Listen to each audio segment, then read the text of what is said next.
but you can feel a little bit of like something, like when you're drilling in front, you can feel there's a screw going inside your skull. You're going like, whoa, what's going on? When Dr. Sharan was, cutting my skull on top over here. The actual time of surgery is about an hour and a half to 2 hours. But from the time of fixing the frame to doing the MRI to planning which target I have to burn, finishing the surgery, doing the MRI again and taking out the frame is 7 hours.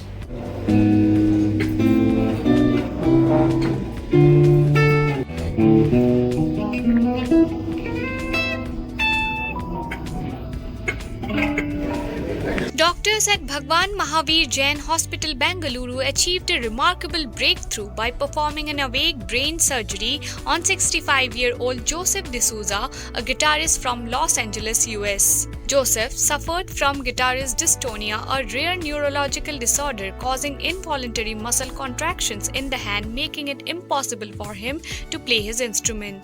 This condition had affected his life for nearly 2 decades. The surgery was led by Dr. Sharan Srinivasan, a renowned stereotactic and functional neurosurgeon, and Dr. Sanjiv C.C, senior neurologist and movement disorders specialist. Using MRI-guided Vo Thalamotomy, they precisely targeted the misfiring circuits in the Ventralis Oralis nucleus of Joseph's brain. The procedure involved placing a titanium frame on his skull, mapping the brain using advanced software and applying radiofrequency burns to eliminate the dystonia. Joseph experienced near instant improvement during the 7-hour surgery. Post-surgery, Joseph will undergo neuro-rehabilitation to retrain his muscle memory and regain full control of his hand. Dr. Sharan Srinivasan, also the author of Rebooting the Brain, called this a testament to the power of precision medicine. This life-changing surgery reaffirms the expertise of PRS Neurosciences at Bhagwan Mahaveer Jain Hospital in treating complex neurological conditions. And he said, yeah, Joe, but I cannot perform the surgery in the US. You have to come to Bangalore. So here I am right now. My experience, you watched my video how my fingers were moving. Now it's very important, I'm under rehab right now, so it's not 100% the way I'd like it to move, but I've got to go through the rehab process nice and slow, nice and slow, because I like to do it really fast, and I'm like, I know, it's not going to work. So I'm just kind of being extra careful right now.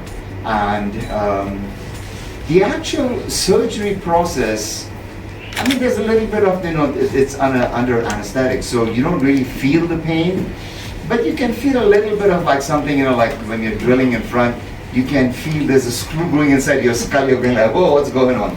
When Dr. Sharan was, cutting my skull on top over here, I told him, I said, Dr. Salar, I can smell like barbecue, something is going on here. Because my head is, the skull is meat is being cut, right? But there was no pain, I'm not going like, ow, ow, ow, that hurts. No, it was totally normal. And then of course he kept saying, take the guitar. And I took the guitar and he said, okay, play, see how it feels. And I said, oh, this feels good. And then he would do whatever is needed to be done. And so he's truly what they say, jadoo for magicians, that's what he does. The actual time of surgery is about an hour and a half to 2 hours. But from the time of fixing the frame to doing the MRI to planning which target I have to burn, finishing the surgery, doing the MRI again and taking out the frame is 7 hours. And that's all a part of the surgery because every step is important for me to get the right result. The major challenge of surgery is to make sure I've hit the right target. That's how your hand and my hand is different. Every area, everybody's brain is different.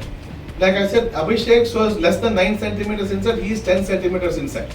This is 1 inch difference between nose and mouth. But you understand, 1 millimeter in that area of the brain is like 1 kilobit.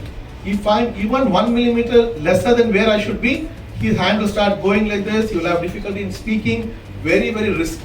Which is why getting the feedback from him was very, very important. And as I hit the first target, he said, these 2 fingers are feeling zoom zoom. If you remember that, you said yes. That's the moment when I hit that, I knew I was on target.